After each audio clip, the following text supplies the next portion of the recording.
بسم الله الرحمن الرحيم. وبالسند المتصل منا إلى الإمام الهمام الحافظ الحجة أمير المؤمنين في الحديث محمد بن إسماعيل بن إبراهيم المغيرة بن بردزبة الجعفي البخاري نفعنا الله بعلومه وفيوزه آمين يا رب العالمين.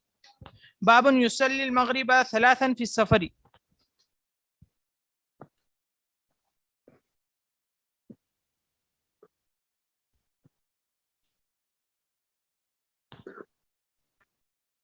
بسم اللہ الرحمن الرحیم. نماز کے قصر کے متعلق بتا رہے تھے تو مغرب کی نماز میں کوئی قصر نہیں ہے اور اس کو 3 ہی رکعت پڑھی جائے گی. جی حدثنا ابو اليمان قال اخبرنا شعيب عن الزهري قال اخبرني سالم عن عبد الله بن عمر رضي الله تعالى عنهما قال رأيت رسول الله صلى الله عليه وسلم إذا أعجله السير في السفر يؤخر المغرب حتى يجمع بينهما وبين العشاء.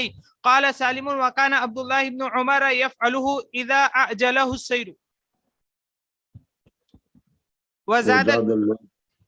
وزاد الليث حدثني يونس عن ابن شهاب قال سالم كان ابن عمر يجمع بين المغرب والعشاء بالمزدلفة. قال سالم وأخر ابن عمر المغرب وكان استصرخ على امراته صفية بنت أبي عبيد فقلت له الصلاة فقال سر فقلت له الصلاة فقال سر حتى صار ميلين أو 3 ثم نزل فصلى ثم قال هكذا رأيت النبي صلى الله عليه وسلم يصلي إذا أعجله السير.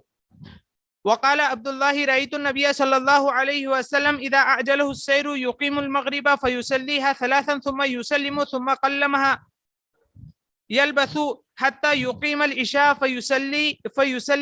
فيصليها 2 ثم يسلم ولا يسبح بعد العشاء حتى يقوم من جوف الليل. مصنف رحمۃ اللہ تعالیٰ علیہ نے یہاں پر جو مسئلہ ذکر کیا وہ جمع بین الصلاتین کا مسئلہ ہے کہ جمع بین الصلاتین جائز ہے یا جمع بین الصلاتین جائز نہیں ہے. گزشتہ کل میں نے بتایا تھا کہ امام ابو حنیفہ رحمۃ اللہ تعالیٰ علیہ کے نزدیک جمع بین الصلاتین کسی صورت میں بھی جائز نہیں ہے. قرآن پاک میں اللہ تبارک و تعالیٰ نے ہر نماز کے لیے مستقل وقت ذکر کیا ہے، اس وجہ سے ہر نماز کو اپنے وقت میں پڑھا جائے گا. امام شافعی رحمۃ اللہ تعالیٰ وغیرہ کے نزدیک جمع بین الصلاتین جائز ہے. امام احمد ابن حنبل رحمۃ اللہ تعالیٰ علیہ وغیرہ فرماتے ہیں کہ اگر بارش ہو، بیماری ہو، کوئی عذر ہو، کوئی پریشانی ہو، کوئی سفر ہو تو ایسے وقت میں جمع بین الصلاتین ان حضرت کے یہاں جائز ہے. حضرت عبداللہ ابن عمر رضی اللہ تعالیٰ عنہ کی حدیث جو ابھی تمہارے سامنے ذکر کی گئی اس سے وہ استدلال کرتے ہیں کہ وہ جمع بین الصلاتین کرتے تھے. ہمارے نزدیک جمع بین الصلاتین مزدلفہ میں اور مینا میں، مزدلفہ میں اور عرفہ کے میدان میں جو حج کے دنوں میں کیا جاتا ہے صرف وہی ایک جائز ہے، اس کے علاوہ دوسری کسی صورت میں جائز نہیں ہے. ہاں جمع کے دوسری صورت ہے، ایک کو تو جمع سوری کہا جاتا ہے اور دوسرا جمع حقیقی کہا جاتا ہے. جمع حقیقی تو یہ ہے کہ ظہر کے وقت میں عصر پڑھی جائے یا عشاء کے وقت میں مغرب پڑھی جائے، اور جمع سوری یہ ہے کہ ایک نماز کو بالکل اخیر وقت میں پڑھا جائے اور سلام پھیرنے کے بعد دوسری نماز کا وقت شروع ہو جائے اور دوسری نماز کو ابتدائی وقت میں پڑھا جائے. ہر نماز کو اپنے اپنے وقت میں پڑھا جائے، لیکن اس طریقے سے کہ ایک نماز کو بالکل آخری وقت میں اور دوسری نماز کو ابتدائی وقت میں پڑھ لیا جائے تو صورتاً اس طریقے سے جمع کر لیا جائے تو یہ جمع کرنا جائز اور درست ہے. حضور اکرم صلی اللہ علیہ وسلم سے یا صحابہ کرام رضوان اللہ تعالی علیہ مجمعین سے جو یہ حدیثیں آتی ہے کہ جس میں حضور اکرم صلی اللہ علیہ وسلم نے جمع کیا یا جمع کرنے کی اجازت مرحمت فرمائی، تو ہماری طرف سے ہم سب کا جواب یہ ہے کہ یہ جمع سوری ہے، حقیقتاً جمع نہیں ہے. جی باب صلاة التطوع على الدواب حيثما توجهت به. نوافل نماز کے لیے بہت ساری سہولت ہیں. ویسے بھی نفل نماز کھڑے ہونے کی جگہ پر اگر تم بیٹھ کر پڑھنا چاہو بغیر عذر کے تو پڑھ سکتے ہو، ثواب کم ملے گا لیکن پڑھ سکتے ہو. تو اسی طریقے سے سفر کی حالت میں اگر نماز کی ابتدا کرتے ہوئے قبلے کی طرف منہ کر کے کیا نوافل پڑھی جائے سواری کے اوپر تو یہ پڑھنا جائز اور درست ہے. جی سنن موقدہ اور واجب وغیرہ پڑھنا جائز نہیں ہے، فرائض پڑھنا جائز نہیں ہے. جی حدثنا علي بن عبد الله قال حدثنا عبد العالى قال حدثنا معمر عن الزهري عن عبد الله بن عامر عن أبيه رضي الله تعالى عنه قال رأيت النبي صلى الله عليه وسلم يصلي على راحلته حيث توجهت به. حدثنا أبو نعيم قال حدثنا شيبان عن يحيى عن محمد بن عبد الرحمن أن جابر بن عبد الله رضي الله تعالى عنهما أخبره أن النبي صلى الله عليه وسلم كان يصلي التطوع وهو راكب في غير القبلة.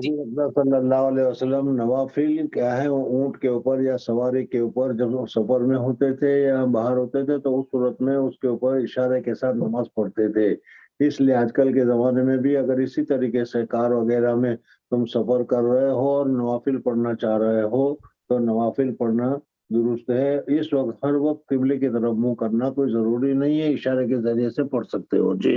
حدثنا عبد العالى بن حماد قال حدثنا وهيب قال حدثنا موسى بن عقبة عن نافع قال كان ابن عمر يصلي على راحلته ويوتر عليها ويخبر أن النبي صلى الله عليه وسلم كان يفعله. حضرت عبداللہ ابن عمر رضی اللہ تعالیٰ عنہ کے متعلق اس میں بھی بتایا گیا کہ وَيُوتَرُ عَلَيْهَا، وطر بھی اسی سواری پر پڑھتے تھے. ہمارے پہلے میں نے بتایا تھا کہ ہمارے نزدیک وطر واجب ہے، اس وجہ سے سواری پر پڑھنا جائز نہیں ہے. حدیث پاک میں حضور صلی اللہ علیہ وسلم سے جو پڑھنا ثابت ہے وہ وطر کے وجوب کے پہلے کا مسئلہ تھا. جب وطر کا وجوب ہو گیا، اللہ تبارک و تعالیٰ کی طرف سے وطر کی نماز واجب قرار دے دی گئی، پھر اس کے بعد واجب کو سواری پر پڑھنا درست نہیں ہے. جی. باب الإماء على الدابة. جانور کے اوپر ظاہر بات ہے کہ جب سواری ہوگی تو اس صورت میں زمین پر سجدہ وغیرہ نہیں ہوگا اور جانور پر بھی سجدہ وغیرہ کرنا مشکل ہوگا. اس وجہ سے اشارے کے ساتھ رکوع اور سجود کا اشارے کے ساتھ اگر نماز پڑھے تو یہ نماز پڑھنا درست ہے. جی. حدثنا موسى بن إسماعيل قال حدثنا عبد العزيز بن مسلم قال حدثنا عبد الله بن دينار قال كان عبد الله بن عمر يصلي في السفر على راحلته أينما توجهت به يومئ، وذكر عبد الله أن النبي صلى الله عليه وسلم كان يفعله. باب ينزل للمكتوبة.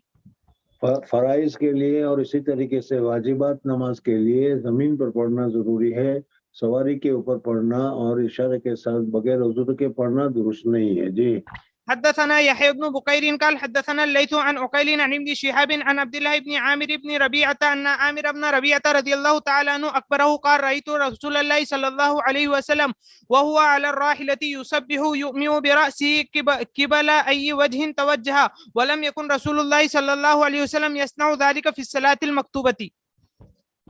وقال الليث حدثني يونس عن ابن شهاب قال سالم كان عبد الله يصلي على دابة من الليل وهو مسافر ما يبالي حيث كان وجهه. قال ابن عمر وكان رسول الله صلى الله عليه وسلم يسبح على الراحلة قبل أي وجه توجه ويوتر عليها غير أنه لا يصلي عليها المكتوبة. حدثنا معاذ بن فضالة قال حدثنا هشام عن يحيى عن محمد بن عبد الرحمن بن ثوبان قال حدثني جابر بن عبد الله رضي الله تعالى عنهما أن النبي صلى الله عليه وسلم كان يصلي على راحلته نحو المشرق، فإذا أراد أن يصلي المكتوبة نزل فاستقبل القبلة. باب صلاة التطوع على الحمار. حمار کی خصوصیت کے ساتھ لفظی اس وجہ سے ذکر کیا. ابھی تک بتایا گیا کہ سواری کے اوپر نماز پڑھنا جائز ہے، پھر جون سی سواری ہو، گھوڑے کی سواری ہو، اونٹ کی سواری ہو یا کسی اور سواری ہو، تو پھر یہاں مصنف رحمۃ اللہ تعالیٰ نے حمار کا لفظ کیوں ذکر کیا؟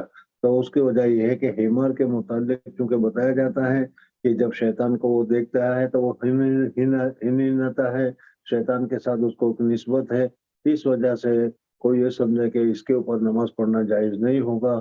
مصنف رحمۃ اللہ نے بتایا کہ حمار کے اوپر اگر تم سواری کر رہے ہو اور پھر اس پر اگر تم نوافل پڑھنا چاہتے ہو تو نوافل پڑھنا جائز اور درست ہے. جی. حدثنا احمد بن سعيد قال حدثنا حبان قال حدثنا همام قال اخبرنا انس بن سيرين قال استقبلنا انس بن مالك حين قدم من الشام فلقيناه بعين التمر فرأيت يصلي على حمار ووجهه من ذا الجانب يعني عن يسار القبلة، فقلت رأيتك تصلي لغير القبلة، فقال لولا أني رأيت رسول الله صلى الله عليه وسلم يفعله لم يفعله. رواه ابراہیم بن طہمان عن حجاج عن انس بن سیرین عن انس بن مالک رضی اللہ تعالی عنہ عن النبی صلی اللہ علیہ وسلم. باب من لم يتطوع في السفر دبر الصلوات وقبلها. آدمی سفر کی حالت میں فرائض جو ہے وہ فرائض تو 4 رکعت والے 2 رکعت ہو جاتے ہیں، یعنی ظہر کی 4 رکعت کی جگہ پر 2 رکعت پڑھی جائے گی، عصر کی 4 رکعت کی جگہ پر 2 رکعت پڑھی جائے گی، عشاء کی 4 رکعت کی جگہ پر 2 رکعت پڑھی جائے گی. لیکن سنن جو ہے چاہے وہ سنن روابط جس کو کہا جاتا ہے، سنن قبلیہ ہو، سنن بعدیہ ہو، اس کو پڑھنے کے متعلق کیا حکم ہے؟ یہ اس کی سنت ختم ہو جاتی ہے یا اس کی سنت ختم نہیں ہو جاتی ہے؟ تو اس کا جواب یہ ہے کہ اگر آدمی سفر میں ہو اور چل چلاؤ میں ہو، راستے میں سفر جاری ہے، تو ایسے وقت میں سنن کو اگر چھوڑ دیا جائے گا تو سنت کے چھوڑنے کا گناہ نہیں ہوگا، سنتیں معاف نہیں ہوتی۔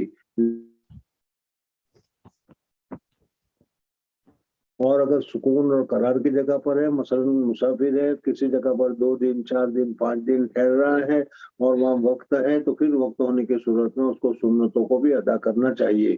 تو سنن کی سنیت تو ختم نہیں ہوتی، نہ اس میں کمی ہوتی ہے، بلکہ یہ ہے کہ اگر جلدی ہو اور سنت کو چھوڑ دیا جائے تو سنت کے چھوڑنے کا گناہ نہیں ہوگا۔ جی حدثنا يحيى بن سليمان قال حدثني ابن وهب قال حدثني عمر بن محمد أن حفص بن عاصم حدثه قال سألت ابن عمر رضي الله تعالى عنهما فقال صحبت النبي صلى الله عليه وسلم فلم أراه يسبح في السفر وقال الله تعالى لقد كان لكم في رسول الله أسوة حسنة. حدثنا مسدد قال حدثنا يحيى عن عيسى بن حفص بن عاصم قال حدثني أبي أنه سمع ابن عمر يقول صحبت رسول الله صلى الله عليه وسلم فكان لا يزيد في السفر على ركعتين وأبا بكر وعمر وعثمان كذلك. باب من تطوع في السفر في غير دبر الصلوات وقبلها.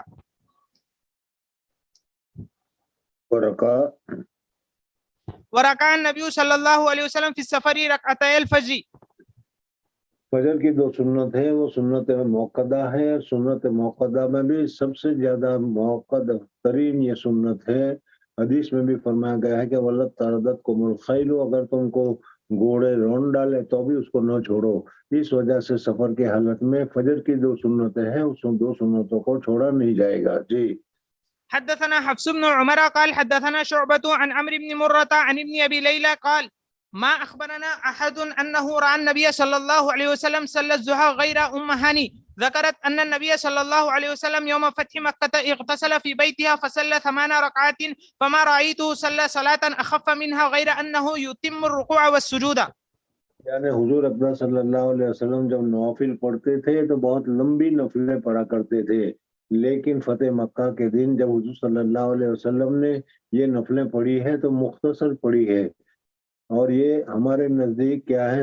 صلاۃ الضحیٰ ہے، اور بعض حضرات کہتے ہیں کہ یہ صلاۃ الفتح ہے، یعنی اللہ تبارک و تعالیٰ نے فتح مکہ نصیب فرمائی، اس کی خوشی میں حضور اکرم صلی اللہ علیہ وسلم نے یہ نوافل پڑھی ہے۔ جی وقال الليث حدثني يونس عن ابن شهاب قال حدثني عبد الله بن عامر بن ربيعة أن أباه رضي الله تعالى عنه أخبره أنه رأى رسول الله صلى الله عليه وسلم صلى الصبيحة بالليل في السفر على ظهر راحلته حيث توجهت به. حدثنا أبو اليمان قال أخبرنا شعيب عن الزهري قال أخبرني سالم بن عبد الله عن ابن عمر رضي الله تعالى عنهما أن رسول الله صلى الله عليه وسلم كان يسبح على ظهر راحلته حيث كان وجهه يؤمئ برأسه وكان ابن عمر يفعله. باب الجمع فی السفر بین المغرب والعشاء۔ سفر کی حالت میں جمع بین الصلاتین جائز ہے یا جمع بین الصلاتین جائز نہیں ہے، اس مسئلے کو مصنف رحمۃ اللہ تعالیٰ علیہ نے یہاں پر ذکر کیا۔ امام شافعی رحمۃ اللہ تعالیٰ علیہ کے نزدیک اور امام بخاری رحمۃ اللہ تعالیٰ علیہ کا رجحان بھی یہی معلوم ہوتا ہے کہ سفر کی وجہ سے اگر جمع بین الصلاتین کر لیا جائے تو یہ کرنا جائز اور درست ہے۔ جی حدثنا علي بن عبد الله قال حدثنا سفيان قال سمعت الزهري عن سالم عن أبيه رضي الله تعالى عنه قال كان النبي صلى الله عليه وسلم يجمع بين المغرب والعشاء إذا جد به السير۔ ہماری طرف سے یہاں جواب یہ ہوا کہ حضور صلی اللہ علیہ وسلم جو جمع کرتے تھے وہ جمع حقیقی نہیں بلکہ جمع سوری ہے، ایک نماز کو اس کے آخری وقت میں اور دوسری نماز کو اس کے ابتدائی وقت میں۔ جی وقال إبراهيم بن طهمان عن الحسين المعلم عن يحيى بن أبي كثير عن إكرمة عن ابن عباس رضي الله تعالى عنهما قال كان رسول الله صلى الله عليه وسلم يجمع بين صلاة الظهر والعصر إذا كان على ظهر سير ويجمع بين المغرب والعشاء.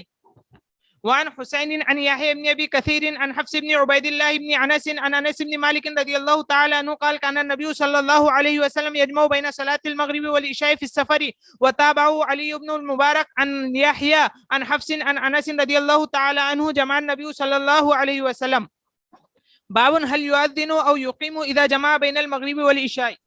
جمع بین الصلاتین کی جائے تو پھر اس صورت میں دوسری نماز کے لیے اذان اور اقامت ہوگی یا اذان اقامت نہیں ہوگی، اس مسئلے کو مصنف رحمۃ اللہ تعالیٰ علیہ نے یہاں پر ذکر کیا ہے، کیونکہ اذان جو ہے وہ وقت کے اعلام کے لیے، وقت کے آمد کی اطلاع کے لیے ہوتا ہے، اس وجہ سے دوسری نماز جو ہے وہ وقت سے پہلے پڑھی جا رہی ہے، اس وجہ سے اس کے لیے اذان اقامت نہیں ہوگی. جی.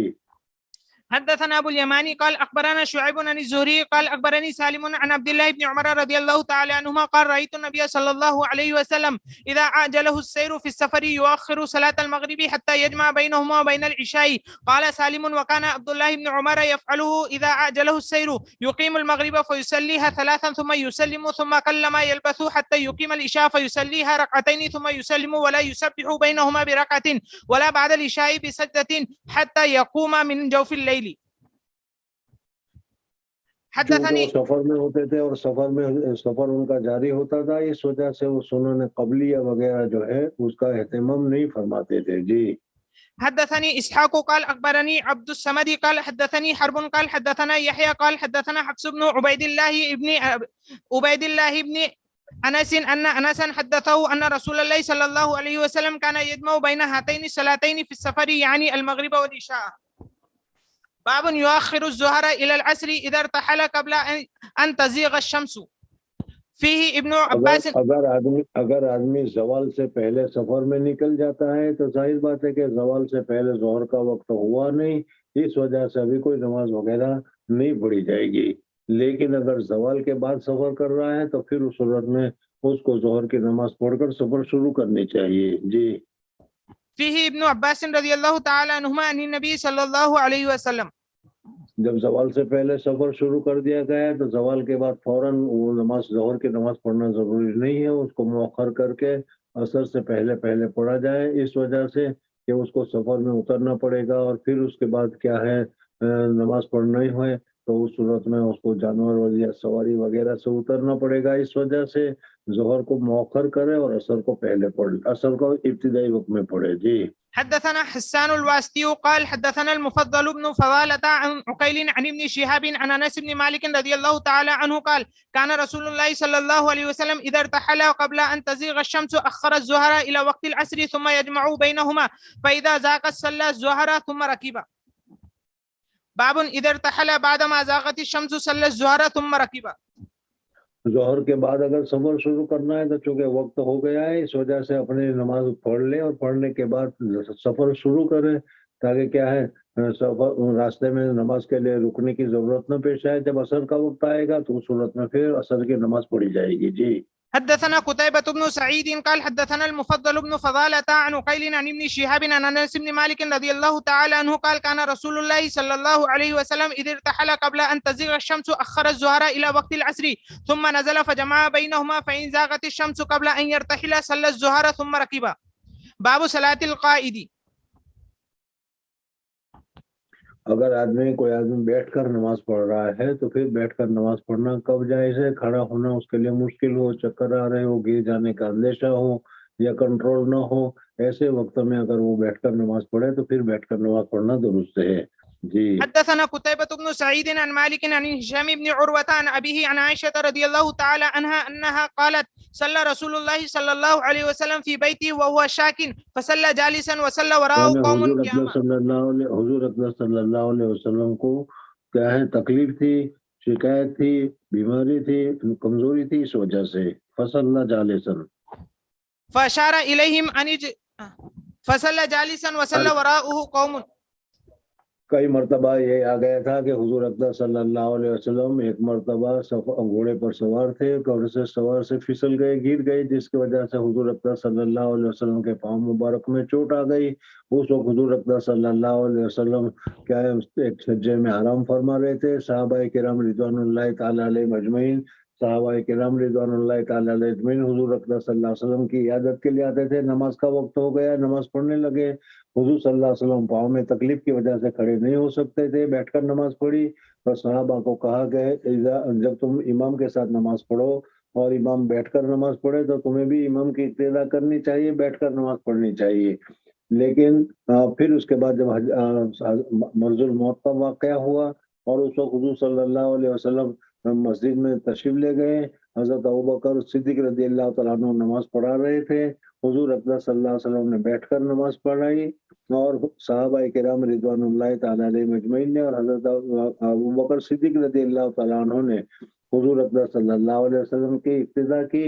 تو معلوم ہے کہ امام بیٹھ کر نماز پڑھا رہا ہے تو اس صورت میں مقتدیوں کو جو رکوع سجود پر قادر ہے اس کو بیٹھنا جائز نہیں ہے بلکہ اس کو کھڑے ہو کر ہی پڑھنی پڑے گی. جی.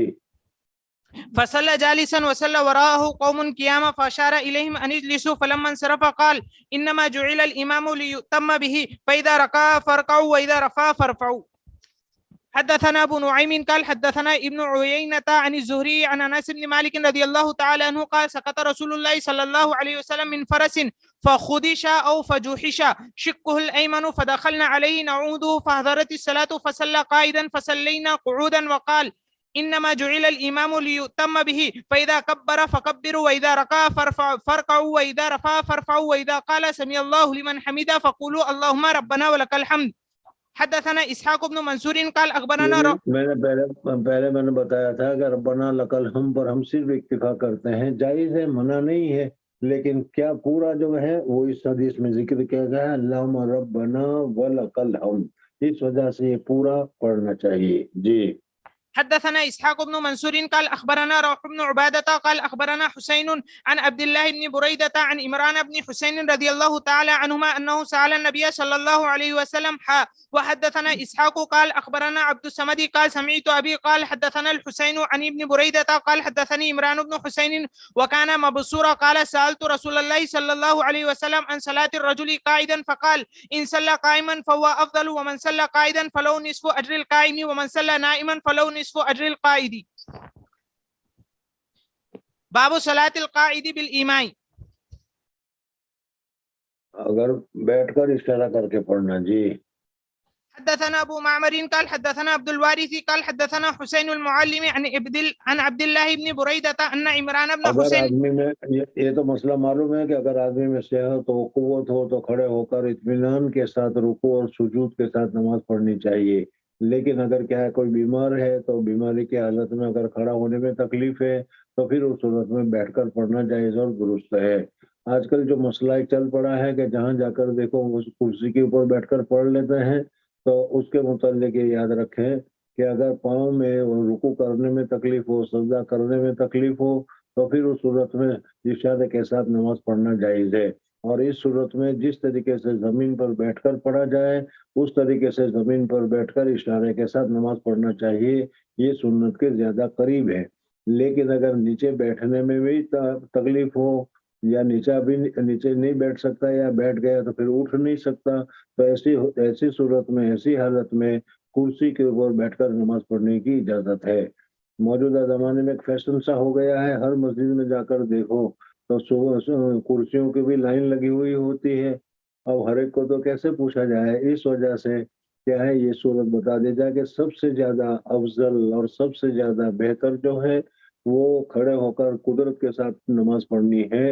اگر اس طریقے سے پڑھا جائے تو ٹھیک ہے, لیکن اگر اس طریقے سے نہ پڑھا جائے تو پھر بیٹھ کر پڑھنا درست ہے. اور بیٹھ کر پڑھنے میں بھی کرسی کے مقابلے میں نیچے زمین پر بیٹھ کر اتحیات کی حالت میں بیٹھ کر یا اتحیات کی حالت میں نہ بیٹھ سکے تو چار زانو حضرت عبداللہ ابن عمر رضی اللہ تعالیٰ عنہ کی طرح بیٹھ کر نیچے بیٹھ کر پڑھنا چاہیے. نیچے بیٹھ کر بیٹھنے میں بھی یا بیٹھ کر اٹھنے میں بھی اگر پریشانی ہو تو پھر اس صورت میں کیا ہے اشارے کے ذریعے سے اس نے کرسی کے اوپر پڑھنا چاہے تو کرسی پر پڑھ سکتے ہیں. جی. حدثنا ابو معمر قال حدثنا عبد الوارث قال حدثنا حسين المعلم عن عبد الله بن بريدة ان عمران بن حسين رضي الله تعالى عنهما وكان رجلا مبصورا. وقال ابو معمر مرة عن عمران بن حسين رضي الله تعالى عنهما قال سألت النبي صلى الله عليه وسلم عن صلاة الرجل وهو قائد فقال من صلى قائما فهو أفضل ومن صلى قائدا فله نصف أجر القائم ومن صلى نائما فله نصف أجر القائد. باب إذا لم يطق قائدا صلى على جنب. اگر بیٹھنے کی بھی طاقت نہ ہو تو بھی نماز معاف نہیں ہے, تو پھر اس صورت میں کروٹ پر لیٹ کر نماز پڑھنے کی اجازت ہے اشارے کے ذریعے سے. جی. وقال عطاء اذا لم يقدر على ان يتحول الى القبلة صلى حيث كان وجهه. اب بعض مرتبہ ایسا ہوتا ہے کہ قبلے کی طرف منہ نہیں کر سکتے تو جس طرف بھی تم منہ کر کے نماز پڑھ لو گے تمہاری نماز صحیح ہو جائے گی. عام متن اسپتال میں داخل کرتے ہیں اور اسپتال میں کیا ہے خاص کر کے جو قلب کے جو مریض ہوتے ہیں ہارٹ اٹیک والے ان کو کیا ہے ادھر ادھر حرکت کرنے کی پھرنے وغیرہ کی بھی اجازت نہیں ہوتی. تو ایسے لوگوں کے لیے حی سما توجہ جدھر بھی چہرہ کر کے نماز پڑھ لو گے اشارے کے ساتھ نماز پڑھنا جائز اور درست ہے. جی حدثنا عبدان عن عبد الله عن ابراهيم بن تهمان قال حدثني الحسين مكتب عن ابن بريدة عن عمران بن حسين رضي الله تعالى عنهما قال كانت بي بواسير فسألت رسول الله. وہ فرماتے ہیں کہ مجھے بواسیر کا مرض تھا اور بواسیر کے مرض کی وجہ سے مجھے بہت زیادہ تکلیف تھی. میں نے حضور اکرم صلی اللہ علیہ وسلم سے شکایت کی. جی فسألت رسول الله صلى الله عليه وسلم عن الصلاة فقال صلي قائما فإن لم تستطع فقاعدا فإن لم تستطع فعلى الجنب.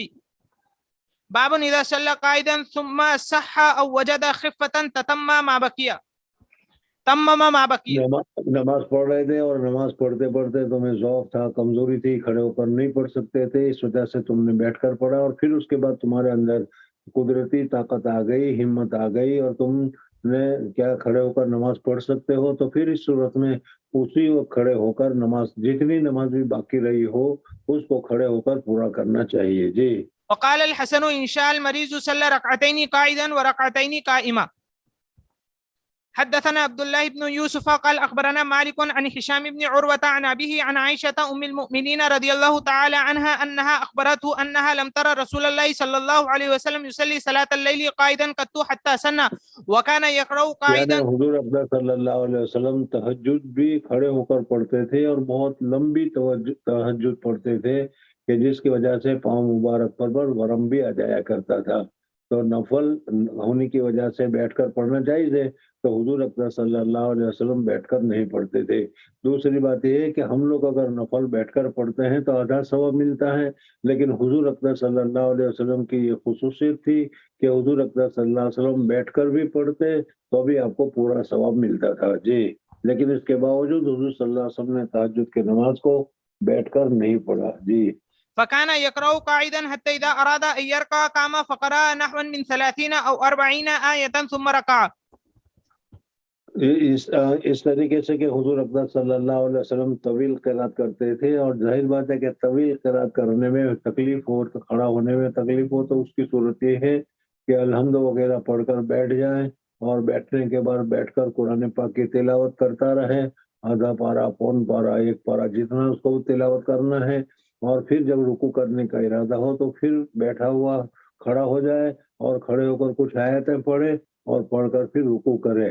اس طریقے سے بھی اگر وہ پڑھنا چاہتا ہے تو وہ نوافل پڑھ سکتا ہے. جی حدثنا عبد الله بن يوسف قال أخبرنا مالك عن عبد الله بن يزيد وابي النضر مولى عمر بن عبيد الله عن أبي سلمة بن عبد الرحمن عن عائشة أم المؤمنين رضي الله تعالى عنها أن رسول الله صلى الله عليه وسلم كان يصلي جالسا فيقرأ وهو جالس فإذا بقي من قراءته نحو من 30 أو 40 آية قام فقرأها وهو قائم ثم ركع ثم سجد يفعل في الركعة الثانية مثل ذلك فإذا قضى صلاته نظر فإن كنت يقضي تحدث معي وإن كنت نائمة استجع. حضور اکرم صلی اللہ علیہ وسلم کو اگر کچھ بات کرنا ہوتی تھی تو مجھ سے بات کرتے تھے اگر بات کرنا نہیں ہوتی تھی تو حضور اکرم صلی اللہ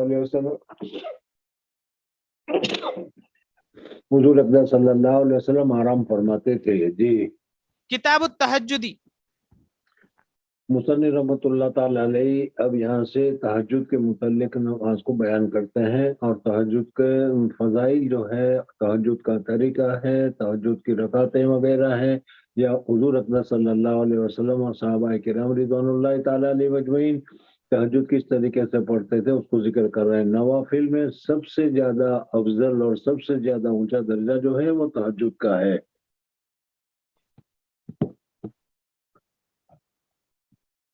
آپ حضرات تو تہجد پڑھتے ہی ہوں گے انشاءاللہ.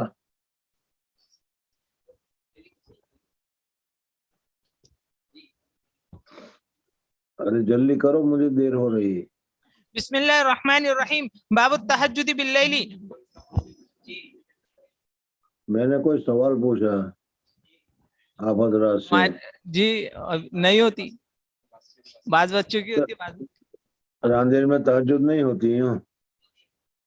عبد الرشید پڑھتا. راندیر میں تہجد نہیں ہوتی، کیا کہہ رہا ہے؟ کیا بولو رہے ہیں آپ تو؟ ہاں؟ ہوتی ہے، بعض بچے پڑھتے بعض نہیں پڑھتے. ہاں یہی ہے، اس لیے کہ یہ تو نفل ہے، پڑھو تو ثواب، نہ پڑھو تو کوئی حرج کی بات نہیں، یہی ہوگا نا. میں بعض بچوں کا نہیں پوچھ رہا، میں تم لوگوں کے لیے پوچھ رہا ہوں کہ آپ لوگوں میں تہجد کے پڑھنے والے کتنے ہیں اور تہجد نہ پڑھنے والے کتنے ہیں؟ 1 2 3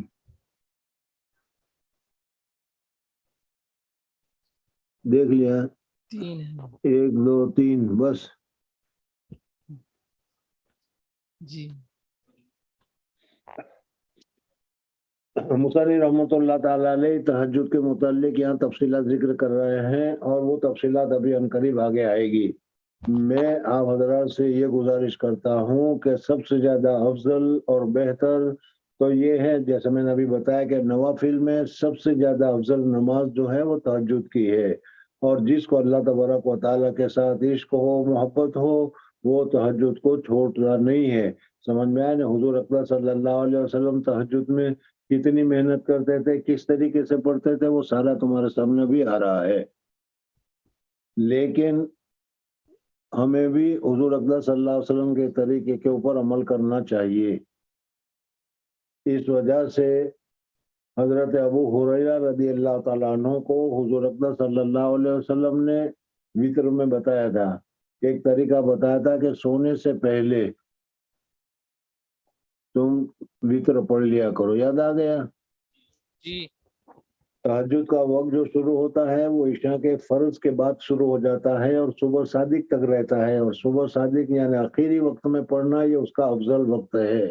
اس وجہ سے عشاء کی نماز جب پڑھ رہے ہو تو سنن پڑھنے کے بعد تہجد کی نیت سے 4 رکعت ضرور پڑھ لینی چاہیے. سمجھ میں آ گیا؟ اور پھر اس کے بعد آخر میں وطر پڑھنی چاہیے. پھر اگر رات کو آنکھ کھل گئی تو پھر اس صورت میں اور مزید وطر کے تہجد کی 4 رکعت اور پڑھ لی جائے گی تو بہت ہی اچھا ہوگا. اور ہمارے نزدیک وطر اخیر میں ہونا افضل ہے، لیکن یہاں پر اگر درمیان میں ہو گیا تو درمیان میں ہونے کی وجہ سے کوئی فرق نہیں پڑے گا اور وطر اس کی صحیح ہو جائے گی. بہرحال ہم میں سے ہر لوگوں کو اچھا اور افضل تو یہی ہے کہ 12 بجے کے بعد یا سو جائے اور سونے کے بعد اٹھ کر پھر تہجد پڑھے. لیکن اگر عشاء کی نماز کے بعد ہی 4 رکعت تہجد کی نیت سے پڑھ لی جائے گی تو انشاءاللہ تہجد کا ثواب بھی ملے گا اور اللہ تبارک و تعالیٰ کے یہاں تہجد پڑھنے والوں میں شمار ہوگا. اور تہجد پڑھنے کی کیا فضیلت ہے وہ بھی تمہارے سامنے یہاں پر ذکر کیا جا رہا ہے. حضور اکبر صلی اللہ علیہ وسلم کے اوپر تہجد کی نماز ابتداءً فرض تھی، اور حضور اکبر صلی اللہ علیہ وسلم تہجد کی نماز کو بہت ہی پابندی کے ساتھ اور بہت ہی اہتمام کے ساتھ پڑھا کرتے تھے، اور طویل طویل قرات کے ساتھ حضور صلی اللہ علیہ وسلم پڑھا کرتے تھے. حضور اکبر صلی اللہ علیہ وسلم سے 2 رکعت اور 2 رکعت سے لے کر 12 رکعت تک پڑھنا ثابت ہے.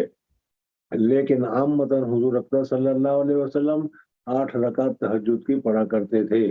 اس وجہ سے ہم لوگوں کو کیا ہے، تہجد کا اہتمام کرنا چاہیے، تہجد پڑھنی چاہیے. اور اچھا اور بہتر تو یہی ہے کہ موبائل ہر ایک کے پاس ہوتا ہے، اس میں کیا ہے الارم بھی ہوتا ہے، تو اس کے اٹھنے کا بندوبست کر لیں. حضرت شیخ نور اللہ مرکزہ نے ہمیں جو طریقہ بتایا تھا وہ یہ بتایا تھا کہ جتنے بجے صبح صادق ہے اس صبح صادق سے آدھا گھنٹہ پہلے اٹھ جایا کرو.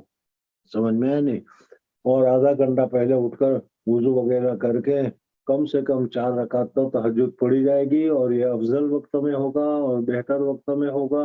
اور اس وقت اللہ تبارک و تعالیٰ کی خصوصی توجہ اپنے بندوں کی طرف متوجہ ہوتی ہے، اس وجہ سے اس پر عمل کرنا چاہیے. حضرت شیخ نے فرمایا کہ صبح صادق جتنے بجے ہوتی ہے اس سے آدھا گھنٹہ پہلے، پون گھنٹہ پہلے اٹھ جاؤ اور اٹھ کر کیا ہے آدھا گھنٹہ تہجد پڑھ لو، اور پھر فجر کا وقت آ جائے گا تو فجر کی نماز پڑھ لو، اور پھر اس کے بعد اس وقت مطالعہ کرنا ہو مطالعہ کرو، دوسرے معمولات کی پابندی کرنا ہو کرو تو انشاءاللہ یہ بہت زیادہ مفید ہوگا. تو اس پر کتنے حضرات عمل کر رہے ہیں؟ صبح صادق سے پون گھنٹہ پہلے اٹھنے پر جلدی کرو جلدی. 1 2 3 4 5 6 7 8. اور روزانہ عشاء کی نماز کے بعد 4 رکعت تہجد پڑھنی ہے. اٹھ جائیں گے تو پھر بعد میں دوسری 4 رکعت پڑھیں گے. اور یہ کتنے کون کون شروع کر رہا ہے آج سے؟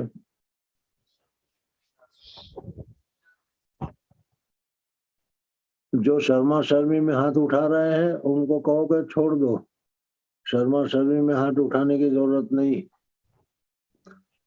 اللہ تبارک و تعالی مجھے بھی اور آپ حضرات کو بھی تہجد کی توفیق نصیب فرمائے. بہرحال تہجد بہت ہی زیادہ بہتر، بہت ہی زیادہ افضل، نوافل میں سب سے زیادہ، اور کیا ہے بہت ہی زیادہ برکت والی نماز ہے. اس میں فضیلت وغیرہ سب آئے گا آگے. اس وجہ سے شروع کرو تہجد. جی بسم اللہ الرحمن الرحیم. باب التہجد باللیل وقولی کتاب التہجد. کتاب التہجد. بسم اللہ الرحمن الرحیم. باب التہجد باللیل وقوله عز وجل من اللیل فتہجد به نافلۃ لک. حدثنا علی بن عبد اللہ.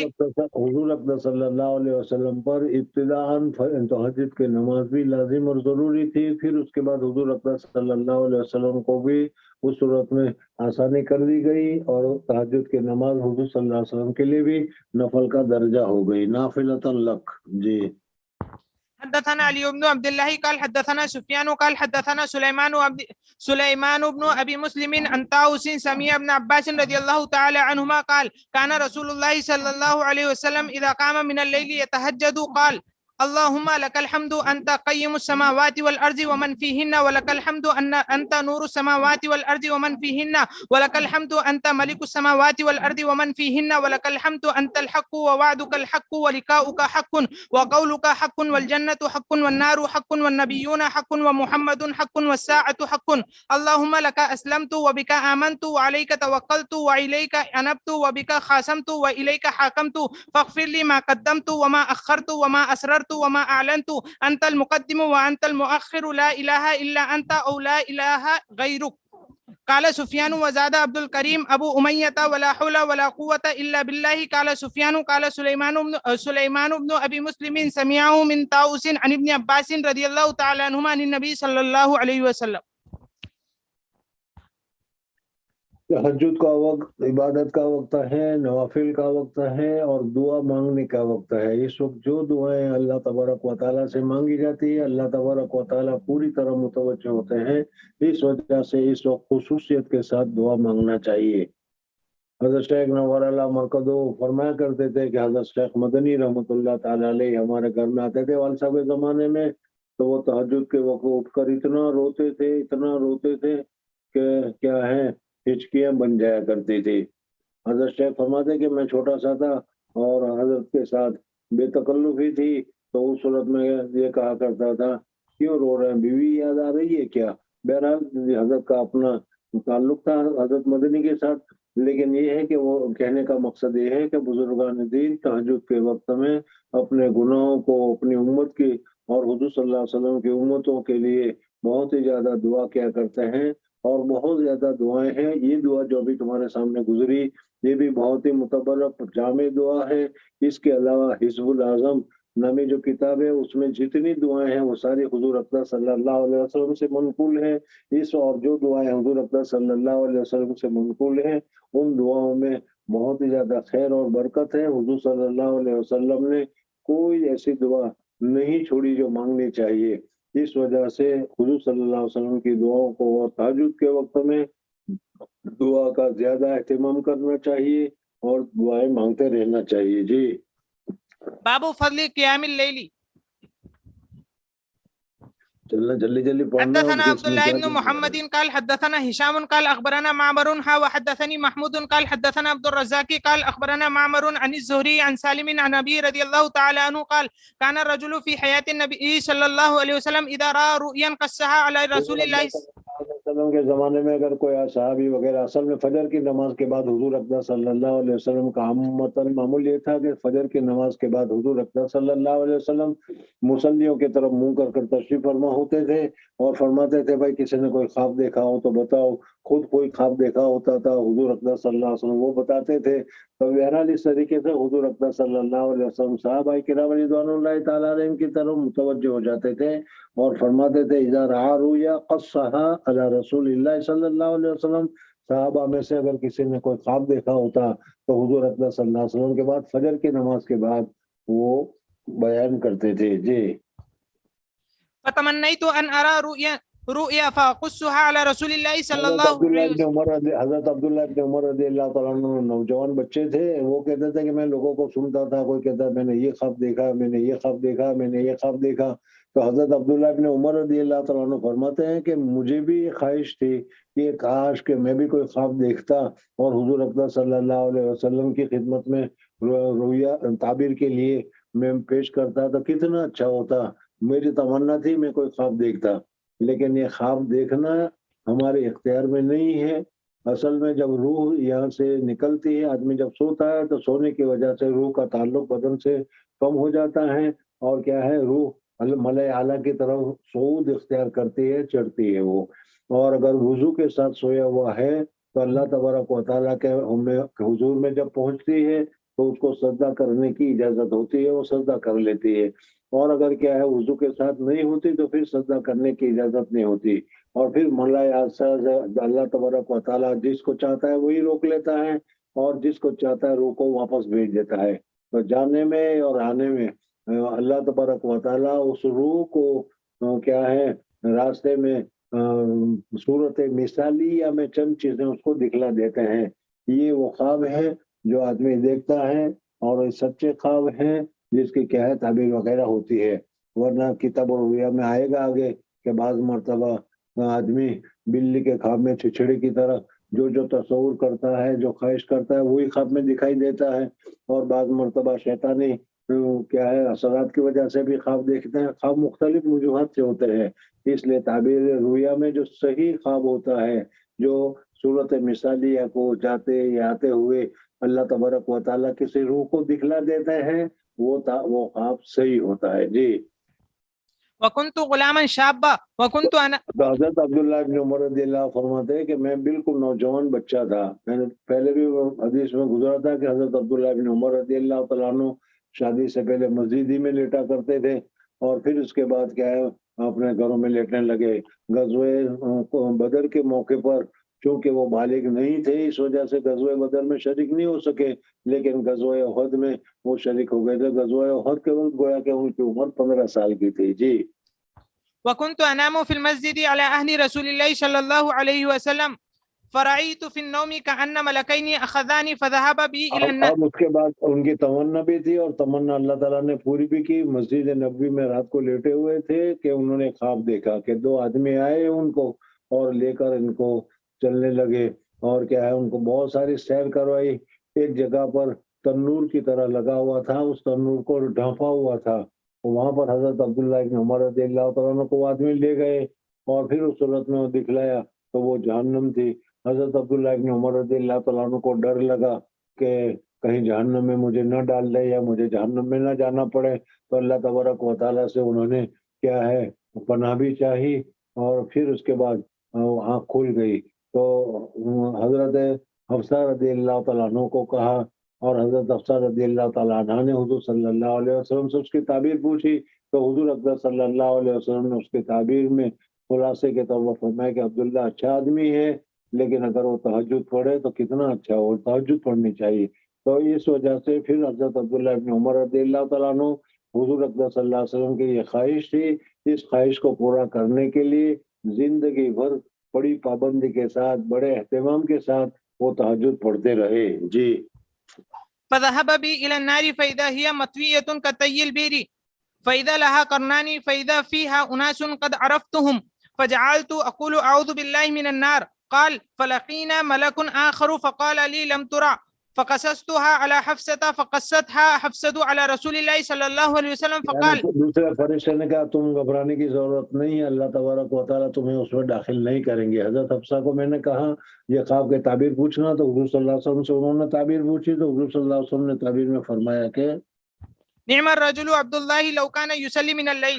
عبداللہ بہت اچھا آدمی ہے، اگر وہ تہجد پڑھے تو اس کی اچھائی میں اور زیادہ مبہر ہو جائے گا، اور زیادہ اچھا ہو جائے گا. نعم الرجل عبداللہ. وكان بعد لا ينام من الليل الا قليلا. بس اس کے بعد سے حضرت عبداللہ ابن عمر رضی اللہ تعالیٰ عنہ رات کو تھوڑی سی دیر کے لیے سوتے تھے، اور پھر پوری رات اللہ تبارک و تعالیٰ کی عبادت میں اور تہجد پڑھنے میں مصروف اور مشغول رہتے تھے. جی. باب طول السجود في قيام الليل. قیام اللیل میں طول السجود، لمبا سجدہ کرنا، رات کو جو تہجد وغیرہ پڑھتے ہیں اس میں سجدہ کرنا یہ نوافل ہے. سجدے میں تسبیحات زیادہ پڑھتے رہو، تو اس میں کیا ہے دعا مانگتے رہو، تو دعا مانگنا بھی جائز ہے، تسبیح وغیرہ پڑھنا بھی جائز اور درست ہے. جی. حدثنا ابو اليماني قال اخبرنا شعيب عن الزهري اخبرني عروة عن عائشة رضي الله تعالى عنها اخبرته ان رسول الله صلى الله عليه وسلم كان يصلي 11 ركعة كانت تلك صلاته.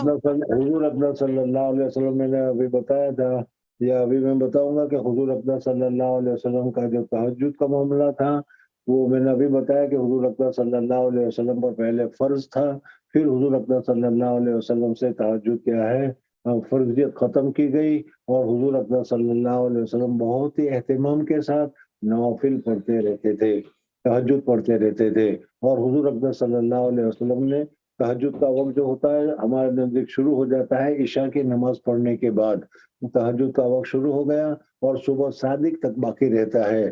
اس میں کچھ وقت افضل ہے، کچھ وقت بہت ہی زیادہ افضل ہے، بہت ہی زیادہ اعلیٰ اور اونچا درجہ ہے. تو اس طریقے سے عشاء کے فوراً بعد تہجد کا وقت تو شروع ہو گیا، لیکن افضل اخیری رات کا ثلث اللیل اخیر ہے، اور 2 بجے کے بعد 3 بجے کے بعد جو وقت ہے وہ صحیح تہجد کا وقت ہے.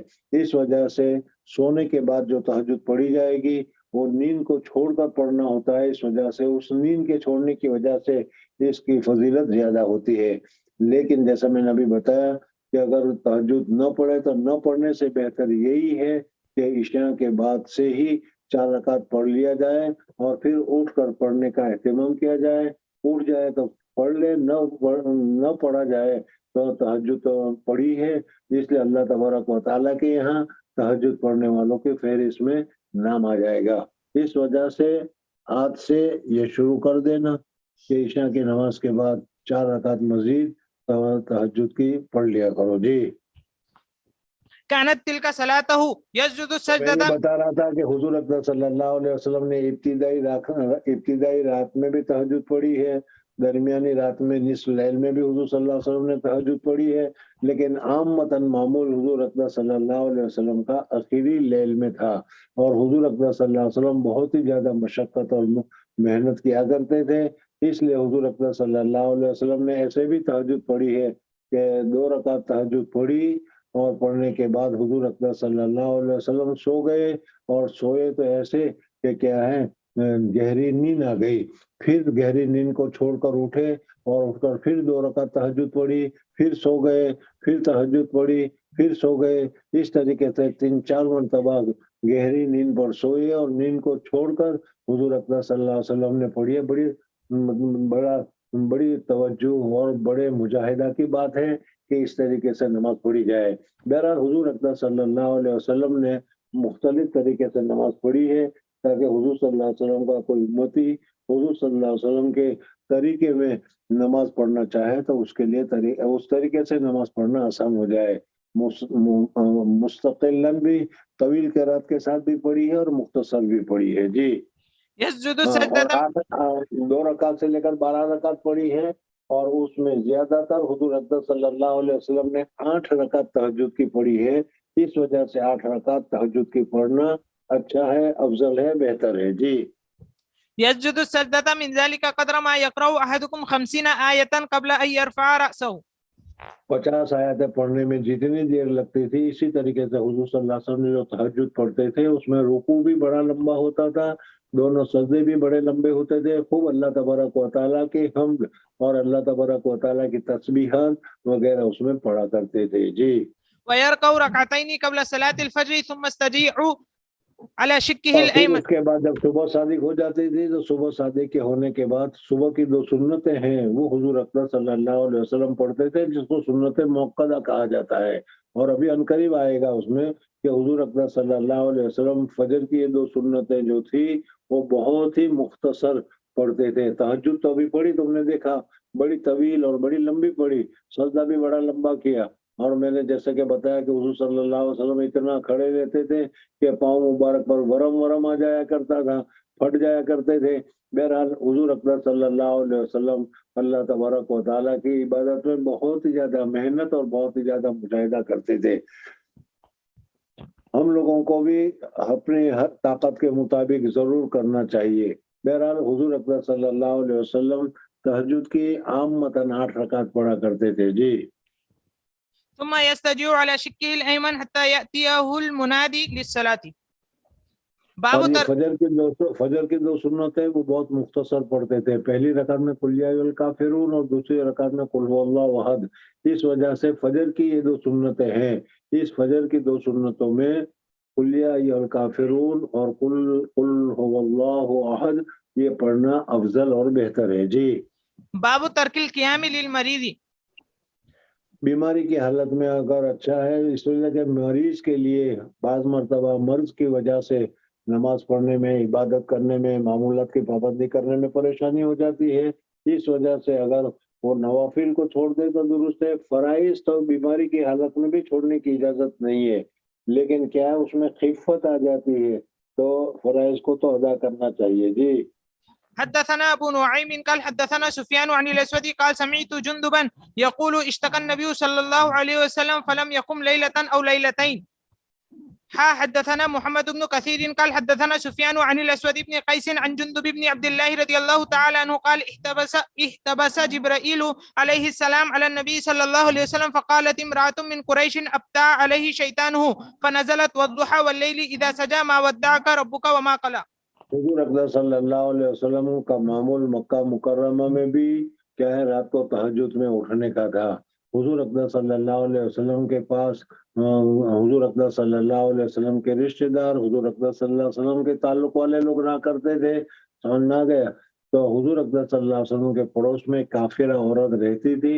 انہوں نے دیکھا کہ بیماری کی وجہ سے حضور اکرم صلی اللہ علیہ وسلم ایک رات کو نہیں اٹھے, بیماری کی وجہ سے دوسری رات کو نہیں اٹھے, تو تیسرے دن اس نے آ کر کہا کیا بات ہوا, رات کو تمہارے پاس ہو تمہارا شیطان نہیں آتا, تم اٹھتے نہیں ہو. معلوم ہوا کہ حضور اکرم صلی اللہ علیہ وسلم نے بیماری کی وجہ سے رات کو تہجد کے لیے نہیں اٹھے. تو اگر اسی طریقے سے بیماری یا کسی مرض کی وجہ سے نہ اٹھ سکو تو وہ دوسری بات ہے, لیکن کیا عبادت کرنا چاہیے. بہرحال اس عورت نے حضور اکرم فقالت امرأة من قریش فقالت امرأة من قریش ابتع علیہ شیطانہ فنزلت والضحى. حضور اکرم صلی اللہ علیہ وسلم کے پاس جو فرشتہ آتا تھا اس کے متعلق اس نے کہا کہ تیرے شیطان نے تجھے چھوڑ دیا. جی. فنزلت والضحى والليل اذا سجى ما ودعك ربك وما قلى. باب تحریص النبی صلی اللہ علیہ وسلم علی قیام اللیل والنوافل من غیر ایجاب. یعنی حضور اکرم صلی اللہ علیہ وسلم نے نوافل پڑھنے کی بڑی اہمیت بیان کی ہے. دیکھو ایک بات یاد کرنا اور یاد رکھنا کہ جو نوافل ہے اس کا ہم لوگوں کو بہت اہتمام کرنا چاہیے. اس کی جگہ پر تو ہم فرائض ہی پر اکتفا کر لیتے ہیں اور بہت تو واجب ہے اس کو ادا کر لیتے ہیں. سنن اور نوافل وغیرہ اور خاص کر کے سنن غیر موقعہ اور نوافل وغیرہ ہم علماء کرام نے اس کی چھٹی کر رکھی ہے. سمجھ میں آئے؟ یہ بہت ہی زیادہ غلط بات ہے, ایسا نہیں ہونا چاہیے, بلکہ سنن اور نوافل کا بھی اہتمام کرنا چاہیے اور حتی الامکان اس کو پڑھنا چاہیے. ہاں یہ دوسری بات رہی کہ حضور اکرم صلی اللہ علیہ وسلم سورہ بقرہ, سورہ آل عمران, سورہ نساء وغیرہ پڑھا کرتے تھے, لیکن ہمارے پاس تو کیا ہے اماں کی آیتیں بھی ہیں, اماں کی صورتیں بھی ہیں, ان صورتوں کے ذریعے سے بھی ہم نوافل وغیرہ پڑھ سکتے ہیں. اس وجہ سے ہمیں ان سنتوں کا جو نماز کے بعد سنن موقدہ ہے، سنن غیر موقدہ ہے، اس کا اہتمام کرنا چاہیے۔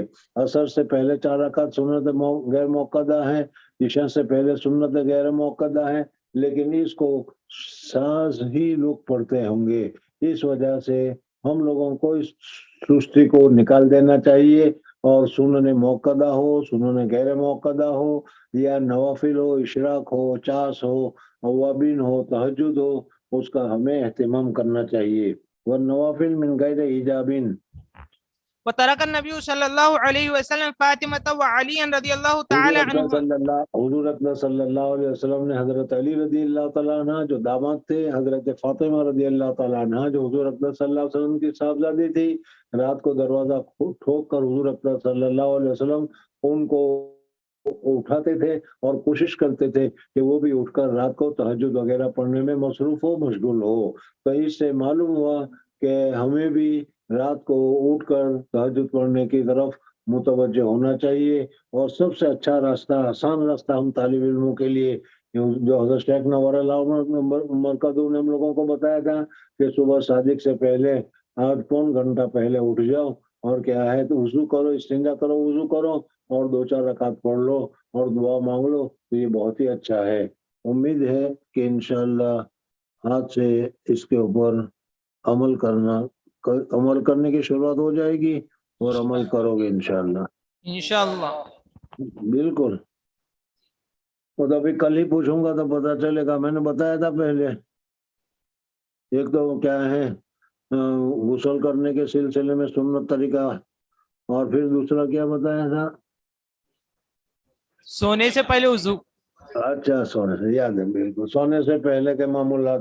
اور آج تیسری چیز تہجد کے متعلق ہمارے لیے بھی دعا کرنا، اللہ تعالیٰ ہمیں بھی توفیق عطا کرے۔ جی۔ فاطمة وعلي رضي الله تعالى عنهما ليلة للصلاة۔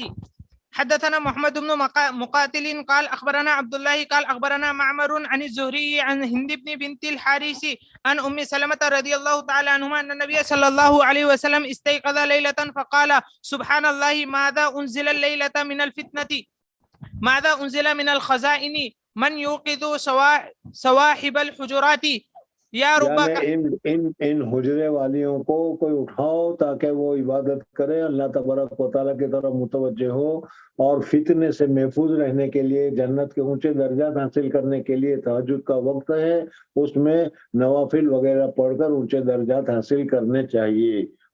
یوں کہ جو صواحب الحجرات یا ربا قاسیۃ فی الدنیا عاریۃ فی الآخرۃ۔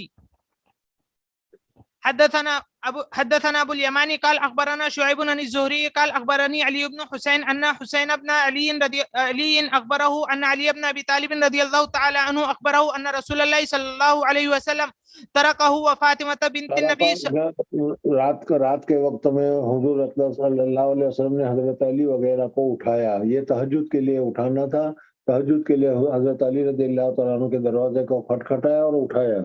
وفاطمہ بنت النبی صلی اللہ علیہ وسلم لیلۃ، وفاطمة بنت النبي صلى الله عليه وسلم ليلة فقال ألا تصليان فقلت يا رسول، کیا تم لوگ نماز نہیں پڑھتے ہو، تہجد نہیں پڑھتے ہو کہ پڑھتے ہو؟ الا تصلیان، حضور صلی اللہ علیہ وسلم نے، میں آپ کو نہیں کہہ رہا، حضور صلی اللہ علیہ وسلم نے حضرت علی اور حضرت فاطمہ کو کہا۔ جی۔ فقلت یا رسول اللہ انفسنا بید اللہ۔ حضرت علی رضی اللہ تعالیٰ عنہ نے کہا کہ یا رسول اللہ صلی اللہ علیہ وسلم، نیند میں سو جاتے ہیں، پھر ہمارا کنٹرول نہیں رہتا، روح اللہ کے پاس پہنچ جاتی ہے، اللہ تبارک و تعالیٰ توفیق دیتا ہے تو اٹھتے ہیں تو ہم پڑھتے ہیں۔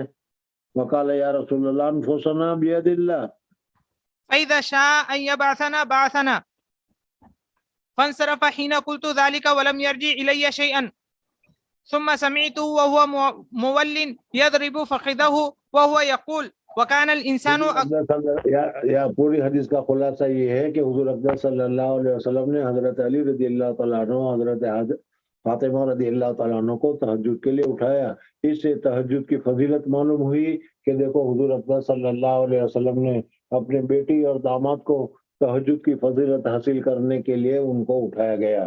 چنانچہ حضرت علی رضی اللہ تعالیٰ عنہ وغیرہ کا اٹھایا، لیکن اس کے باوجود آنکھ نہیں کھلی یا نہیں اٹھے یا پھر کسی دن نماز نہیں پڑھی ہوگی تہجد کی.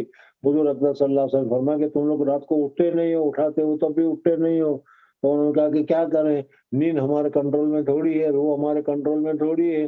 اللہ تبارک و تعالیٰ ہماری روح کے اوپر پہنچ جاتے ہیں، وہاں سے جب واپس کرتے ہیں تبھی ہماری آنکھ کھلتی ہے. اس وجہ سے آنکھ نہ کھلنے کی وجہ سے ہم تہجد نہیں پڑھ سکتے، یہ جواب دیا. تو حضور اقدس صلی اللہ علیہ وسلم نے اپنے ران کے اوپر ہاتھ مار کر کہا کہ انسان کو اللہ تبارک و تعالیٰ نے کیسا جھگڑالو بہانے باز بنا دیا ہے کہ ہر صورت میں بہانے کر لیتا ہے. سمجھ میں آئے؟ آپ لوگوں کو کہا جائے فوراً کوئی نہ کوئی بہانہ موجود ہو جاتا ہے، تو اس طریقے سے بہانے باز ہوتے ہیں. تو حضور اقدس صلی اللہ علیہ وسلم نے فرمایا میں یوں کہ جی ان رسول اللہ صلی اللہ علیہ وسلم ترقه وفاطمة بنت النبی صلی اللہ علیہ وسلم لیلة وقال الا تصليان وقلت يا رسول الله انفسنا بيد الله فاذا شاء ان يبعثنا بعثنا فانصرف حين قلت ذلك ولم يرجع الي شيئا. حضور صلی اللہ علیہ وسلم کو جواب نہیں دیا.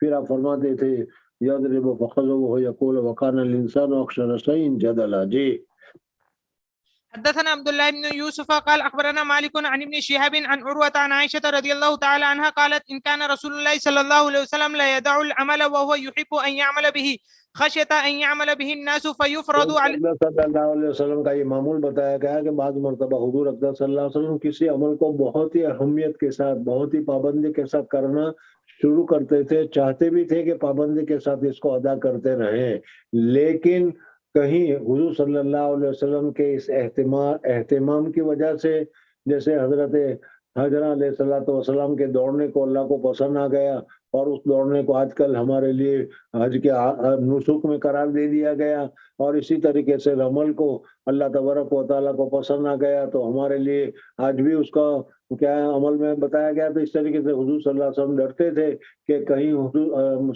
شوق کی وجہ سے اللہ تبارک و تعالیٰ اس کو امت کے اوپر لازم اور ضروری نہ قرار دے گا، پھر عمر کو پریشانی ہو.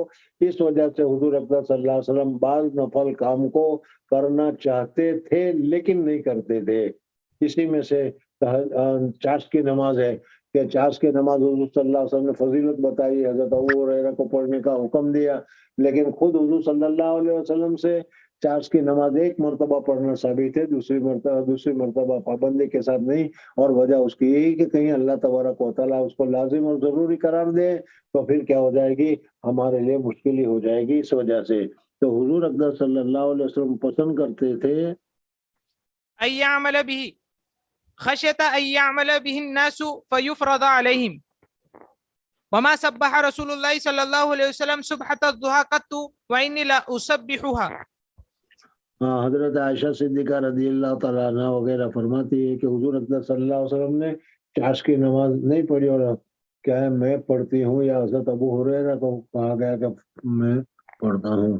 اور یہ اکابرین مشائخ کو بھی میں پوچھتا ہوں، ان میں بھی چاش کی نماز پڑھنے کا معمول کسی کا نہیں ہوگا، حالانکہ حضور اقدس صلی اللہ علیہ وسلم نے چاش کی نماز پڑھنے کا حکم فرمایا ہے لیکن خود نہیں پڑھی. جی حدثنا عبد الله بن يوسف قال اخبرنا مالك عن ابن شهاب عن عروة بن الزبير عن عائشة ام المؤمنين رضي الله تعالى عنها ان رسول الله صلى الله عليه وسلم صلى ذات ليلة في المسجد فصلى بصلاته ناس ثم صلى من یہ وہ تراویح والی حدیث ہے کہ حضور اقدس صلی اللہ علیہ وسلم نے اعتکاف کیا اور ایک رات میں نفلیں پڑھی. حضور صلی اللہ علیہ وسلم کے ساتھ جو مسجد میں تھے وہ شریک ہو گئے، اور دوسرے دن صبح کو انہوں نے کہا تو اور آ گئے، تیسرے دن اور آ گئے، چوتھے دن پوری مسجد بھر گئی اور حضور اقدس صلی اللہ علیہ وسلم تراویح کے لیے نہیں نکلے. جی ثم صلى من القابلة فكثر الناس ثم اجتمعوا من الليلة الثالثة أو الرابعة فلم يخرج إليهم رسول الله صلى الله عليه وسلم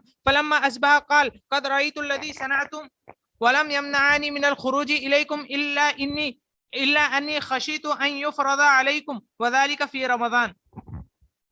باب قیام النبی صلی اللہ علیہ وسلم اللیلہ حتی ترم قدماہ. صلی اللہ علیہ وسلم رات کو تہجد کے لیے اتنا لمبا قیام فرماتے تھے کہ آپ کے پاؤں مبارک میں ورم آ جایا کرتا تھا. جی وقالت عائشة رضی اللہ تعالی عنہ حتى تفرط حضرت قدماه. عائشہ صدیقہ رضی اللہ تعالیٰ عنہ فرماتے کہ ورم نہیں، ورم کے بعد پھٹ بھی جایا کرتے تھے. جی. والفطور الشقوق ان فطرت ان شقت. حدثنا ابو نعیم. فطر کا لفظ آ گیا تو اس وجہ سے مصنف رحمۃ اللہ علیہ نے لوگوں ترکیب تمہارے سامنے ذکر کر دی. جی. حدثنا ابو نعيم قال حدثنا مسعر عن زياد قال سمعت المغيرة يقول إن كان النبي صلى الله عليه وسلم لا يقوم أو لا يصلي حتى ترم قدماه أو ساقه فيقال له فيقول أفلا صلی اللہ علیہ وسلم سے کہا گیا کہ یا رسول اللہ صلی اللہ علیہ وسلم نفل ہے، نفل آپ اتنا اہتمام کرتے ہیں کہ پاؤں مبارک پر ورم آ جاتا ہے، پاؤں مبارک پھٹ جاتے ہیں. اللہ تعالیٰ نے تو آپ کے گناہ بھی معاف کر رہے ہیں، معاف کر رکھے ہیں، اس وجہ سے آپ کو اتنی زیادہ محنت کیوں کر رہے ہیں؟ تو حضور اکرم صلی اللہ علیہ وسلم نے فرمایا کہ جس اللہ تبارک و تعالیٰ نے مجھ پر یہ کرم کیا، مجھ پر یہ احسان کیا کہ اللہ تعالیٰ نے میرے گناہ کو ہونے سے پہلے ہی معاف کر دیا اور کوئی میرے گناہ پر میری گرفت نہیں ہے، تو فلم اکون عبدن شکورا، تو میں شکر گزار بندہ نہ بنوں، مجھے شکریہ کے طور پر عبادت میں اور زیادہ اہتمام کرنا چاہیے، اس وجہ سے میں اہتمام کرتا ہوں. جی. فيقول افلا اكون عبدا اور اس کی شكورا. مثال ابھی مسلم ہوتا ہے کہ اگر تم طلباء میں بعض آدمی بہت زیادہ ذہین اور کیا فطن ہوتے ہیں، ہوشیار ہوتے ہیں، اور وہ کیا ہے ان کو معلوم ہوتا ہے کہ انشاءاللہ ہم تو امتحان میں کامیابی ہو جائیں گے، وہ محنت نہیں کرتے اس لیے کہ معلوم ہے ان کو اس طریقے سے. لیکن حضور اکرم صلی اللہ علیہ وسلم اتنے ہونے کے باوجود عبد شکور بنتے تھے، محنت کیا کرتے تھے. جی. باب من نام عند السحر. سحر کے وقت ہے، آخری رات میں، رات کے آخری حصے کو سحر سے تعبیر کیا جاتا ہے، تو اس وقت اگر کوئی آدمی لیٹ جائے تو اس وقت لیٹنے کا کیا حکم ہے. جی. حدثنا علي بن عبد الله قال حدثنا سفيان قال حدثنا عمرو بن دينار ان عمرو بن اوس اخبره ان عبد الله بن عمرو بن عاص رضي الله تعالى عنهما اخبره ان رسول الله صلى الله عليه وسلم قال له احب الصلاه الى الله صلاه داؤد. حضرت عبداللہ ابن عمرو بن العاص رضی اللہ تعالیٰ عنہ ہے، سمجھنے بہت کثرت سے نوافل میں کیا ہے مجاہدہ کرنے میں، روزہ رکھنے میں، ان کا تذکرہ بار بار آیا کرتا ہے. حضرت عبداللہ ابن عمرو بن العاص رضی اللہ تعالیٰ عنہ، عمرو بن العاص رضی اللہ تعالیٰ عنہ فاتح مصر کے یہ صاحبزادے ہیں، اور شادی بھی ہو گئی تو بھی کیا ہے نوافل میں مصروف رہتے تھے، حتیٰ کہ شکایت کی گئی حضور صلی اللہ علیہ وسلم سے، تو حضور اکرم صلی اللہ علیہ وسلم نے ان کو بلایا اور پوچھا کہ بھائی تمہارے متعلق یہ شکایت آتی ہے کہ رات کو تم عبادت میں لگے رہتے ہو، دین کو روزہ رکھتے ہو. تو انہوں نے کہا کہ ہاں یا رسول اللہ صلی اللہ علیہ وسلم. پھر حضور اکرم صلی اللہ علیہ وسلم نے ان کو صوم داؤد کا حکم فرمایا کہ ایک دن روزہ رکھے اور ایک دن افطار کرے. یہ تفصیل سے گزرا تھا. تہجد کے لیے بھی حضور صلی اللہ علیہ وسلم نے فرمایا.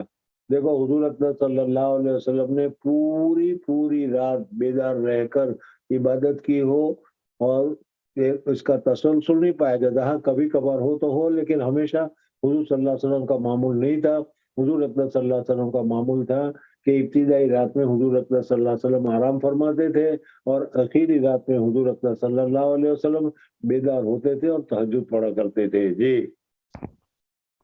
قال له احب الصلاه الى الله صلاه داؤد واحب الصيام الى الله صيام داؤد وكان ينام نصف الليل ويقوم ثلثه وينام سدسه ويصوم يوما ويفطر يوما. حدثنا عبدان قال اخبرني ابي عن شعبة عن اشعث قال سمعت ابي قال سمعت مسروقا قال سالت عائشة رضي الله تعالى عنها اي العمل كان احب الى النبي صلى الله عليه وسلم قالت الدائم. قلت متى كان، یعنی حضور صلی اللہ علیہ وسلم کو کون سا عمل پسند تھا؟ تو کہ حضور اکرم صلی اللہ علیہ وسلم کو یہ عمل پسند تھا کہ جس کے اوپر دوام ہو، 2 رکعت پڑھی جائے، لیکن روزانہ پڑھی جائے. یہ افضل ہے، بہتر ہے اس سلسلے میں کہ ایک دن تو کیا ہے اٹھ جائے اور رات بھر عبادت کرتے رہے، دوسری رات بھر عبادت کرتے رہے اور پھر اس کو چھوڑ دیں.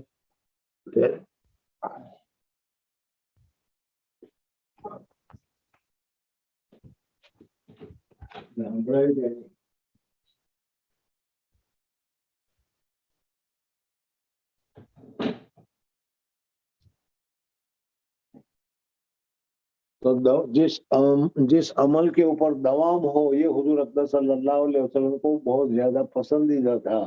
اس وجہ سے تھوڑا عمل کرے لیکن کیا ہے دائمن کرے, پابندی کے ساتھ کرتے رہیں, یہ سب سے زیادہ افضل اور بہتر ہے. اس وجہ سے تم لوگوں کو بھی کہتا ہوں کہ پابندی کرو اور جو بھی عمل کرو اس کو اپنے گرہ سے باندھ لو, مرتے دم تک اس کے اوپر عمل کرتے رہو. تھوڑا تھوڑا ہوگا تو بھی اللہ تبارک و تعالیٰ کے یہاں وہ بہت ہی زیادہ مقبول ہوگا. جی. قلت متى كان يقوم؟ قالت يقوم اذا سمع الصارخ.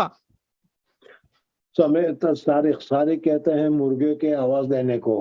مرغے کی آواز ایک تو بہت, آپ لوگوں کے یہاں بھی تو ہوں گے مرغے, جی کسی کھانے کے کام ہی رکھے ہیں.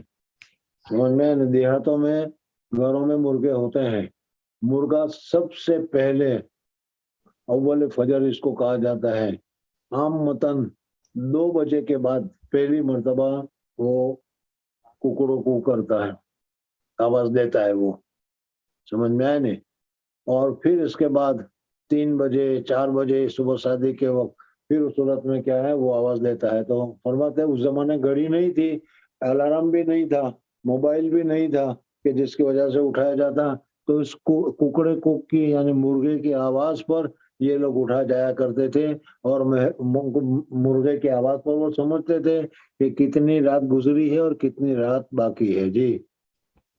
حدثنا محمد بن سلام قال حدثنا ابو الاحوص عن الاشعثي قال اذا سمع الصارخ قام فصلى. حدثنا موسى بن اسماعيل قال حدثنا ابراهيم بن سعد قال ذكر ابي عن ابي سلمة عن عائشة رضي الله تعالى عنها قالت ما الفاه السحر عندي الا نائما تعني النبي صلى الله عليه وسلم. باب من تسحر فلم ينم حتى صلى الصبح. حدثنا يعقوب بن ابراهيم قال حدثنا روح قال حدثنا سعيد بن ابي عروبة عن قتادة عن انس بن مالك رضي الله تعالى عنه ان النبي صلى الله عليه وسلم وزيد بن ثابت تسحر فلما فرغ من سحورهما ان النبي الله صلى الله عليه وسلم ان انس بن مالك انس بن مالك وعن انس بن مالك رضي الله تعالى عنه ان النبي الله صلى الله عليه وسلم وزيد بن ثابت رضي الله تعالى عنه تسحر, دونوں نے سحری کی. فلما فرغ من سحورهما قام نبي الله صلى الله عليه وسلم الى الصلاة فصليا. یعنی حضور اقدس صلی اللہ علیہ وسلم سحری کرنے کے بعد پھر کیا ہے فجر کی نماز کا وقت شروع ہو جاتا تھا تو فجر پڑھ لیا کرتے تھے. جیسے آج کل ہمارے یہاں رمضان میں فجر کی نماز کو جلدی پڑھنے کا معمول ہے, اس وجہ سے کہ سحری کے بعد اگر سو جاؤ گے تو پھر کیا ہے اٹھنا مشکل ہو جائے گا, نماز قضا ہو جائے گی. اس وجہ سے حضور صلی اللہ علیہ وسلم سحری سے فارغ ہوئے اور سحری سے فارغ ہونے کے بعد فجر پڑھ لیا کرتے تھے. فجر کا وقت شروع ہو جاتا تھا. صحابہ نے پوچھا کہ دونوں کے درمیان میں کتنا فرق ہوتا تھا, تو کئی اتنا ہی 50 آیتیں 25 آیتیں پڑھی جائے 5-10 منٹ, یعنی سحری سے فارغ ہونے کے بعد 5-10 منٹ میں صبح صادق ہو جاتی تھی, جیسا کہ آپ مثلا آج کل ہمارے یہاں معمول ہے. جی. فقلنا لأنس بن مالك رضي الله تعالى عنه كم كان بين فراغهما من سحورهما ودخولهما في الصلاة قال كقدر ما يقرأ الرجل 50 آية. باب طول الصلاة في قيام الليل. قیام اللیل میں رات کے نوافل وغیرہ جو ہوگی تہجد جو پڑھی جائے گی اس میں طویل قیام کرنا چاہیے. جی. حدثنا سليمان بن حرب قال حدثنا شعبة عن الأعمش عن أبي وائل عن عبد الله رضي الله تعالى عنه قال صليت مع النبي صلى الله عليه وسلم ليلة فلم يزل قائما حتى هممت بأمر سوء قلنا ما هممت قال یعنی حضور اقدس صلی اللہ علیہ وسلم نفل پڑھ رہے تھے, ہمیں بھی جوش آ گیا, شوق ہو گیا کہ چلو ہم بھی شریک ہو جائیں اور حضور صلی اللہ علیہ وسلم کے ساتھ نوافل میں شریک ہو گئے. اب حضور اقدس صلی اللہ علیہ وسلم کی نوافل تو لمبی ہوتی تھی, انہوں نے شروع کیا الف لام میم سے, تو ہم سمجھے کہ پاؤ پارا پڑھیں گے, پھر آدھا پڑھیں گے, پھر ایک پڑھیں گے, پھر دوسرا شروع ہو گیا, دوسرا کے بعد ابھی پھر تیسرا شروع ہو گیا, تیسرے کے بعد پھر سورہ بقرہ کے بعد سورہ آل عمران شروع ہو گیا, سورہ نساء شروع ہو گیا. تو اس طریقے سے حضور صلی اللہ علیہ وسلم قیام پر قیام کرتے ہوئے پڑھتے ہوئے چلے جا رہے تھے, اور اس سے ہمارے دلوں میں خیال پیدا ہوا کہ بھائی یہ تو بڑا مشکل ہے، نماز توڑ دے کیا، چھوڑ دے کیا، نکل جائے کیا، اس قسم کے خیالات آنے شروع ہوئے. جی قلنا ما هممت قال هممت ان اقعد واذر النبي صلی اللہ علیہ وسلم. ہاں یعنی بیٹھ کر بھائی ہم سے تو اتنا کھڑا نہیں ہوا جاتا، اس لیے بیٹھ جاؤں کیا، یہ بیٹھنے کا خیال آیا. جی حدثنا حفص بن عمر قال حدثنا خالد بن عبد الله عن حسين عن ابي وائل عن حذيفه رضي الله تعالى عنه ان النبي صلى الله عليه وسلم كان اذا قام للتهجد من الليل يشوس فاه بالسواك. تو حضور اقدس صلی اللہ علیہ وسلم مسواک فرمایا کرتے تھے، اور اس کی وجہ میں نے پہلے بتائی تھی کہ رات کو جب آدمی سوتا ہے تو سونے کی وجہ سے منہ بند رہتا ہے، اور منہ بند رہنے کی وجہ سے کیا بخارات جمع ہو جاتے ہیں، اور اس وجہ سے بدبو وغیرہ پیدا ہو جاتی ہے، اور اب اللہ تبارک و تعالیٰ کے ساتھ کیا مناجات کرنا ہے.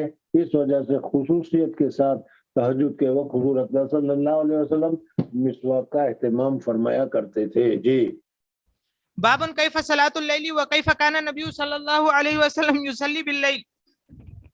یہ کیف بابن کیف کے ساتھ یہ اور باب آ گیا کہ اس میں حضور اقدس صلی اللہ علیہ وسلم تہجد کس طریقے سے پڑھتے تھے، کیسے پڑھتے تھے، کیسے ہوتا تھا. جی حدثنا ابو اليماني قال اخبرنا شعيب بن الزهري قال اخبرني سالم بن عبد الله ان عبد الله بن عمر رضي الله تعالى عنهما قال ان رجلا قال يا رسول الله كيف صلاة الليل قال مثنى مثنى فاذا خفت الصبح فاوتر بواحدة. حدثنا مسدد قال حدثنا يحيى عن شعبة قال حدثني ابو جمرة عن ابن عباس رضي الله تعالى عنهما قال كان صلاة النبي صلى الله عليه وسلم 13 ركعة يعني بالليل. یعنی حضور اقدس صلی اللہ علیہ وسلم، ابھی میں نے تھوڑی دیر پہلے بتایا تھا کہ 2 رکعت سے 12 رکعت تہجد کی بتائی جاتی ہے، اور حضور اقدس صلی اللہ علیہ وسلم کیا ہے کبھی 4 رکعت، کبھی 8 رکعت، کبھی 12 رکعت حضور صلی اللہ علیہ وسلم نے پڑھی ہے. اور ہم مطلب حضور اقدس صلی اللہ علیہ وسلم کا 8 رکعت تہجد پڑھنے کا اہتمام فرمایا کرتے تھے، اس لیے 8 رکعت سنت ہے، سنت موقدہ. اور 3 رکعت جو ہے وتر کی، 8 نے 3 11، اور 2 رکعت سنت کی تو 11 اور 2 13، تو کل رات کو حضور صلی اللہ علیہ وسلم 13 رکعت نفل کی پڑھا کرتے تھے. جی حدثنا اسحاق قال اخبرنا عبيد الله قال اخبرني اسرائيل عن ابي حسين عن يحيى بن وثاب عن مسروق قال سألت عائشة رضي الله تعالى عنها عن صلاة رسول الله صلى الله عليه وسلم بالليل فقالت 7 و9 و11 سوى ركعتي الفجر. حدثنا عبید اللہ بن موسیٰ قال اخبرنا حنزلہ. سبن کے معنی 7 کا معنی ہے کہ 4 رکعت تہجد کی اور 3 رکعت وتر کی. اور اسی طریقے سے حضور اقدس صلی اللہ علیہ وسلم نے 30 پڑھا ہے، 9 یعنی کیا ہے 6 رکعت تہجد کی اور 3 رکعت وتر کی. جی حدثنا عبید اللہ بن موسیٰ قال اخبرنا حنزلة عن القاسم بن محمد عن عائشة رضی اللہ تعالی عنها قالت كان النبي صلی اللہ علیہ وسلم يصلي من الليل 13 ركعة منها الوتر وركعة الفجر.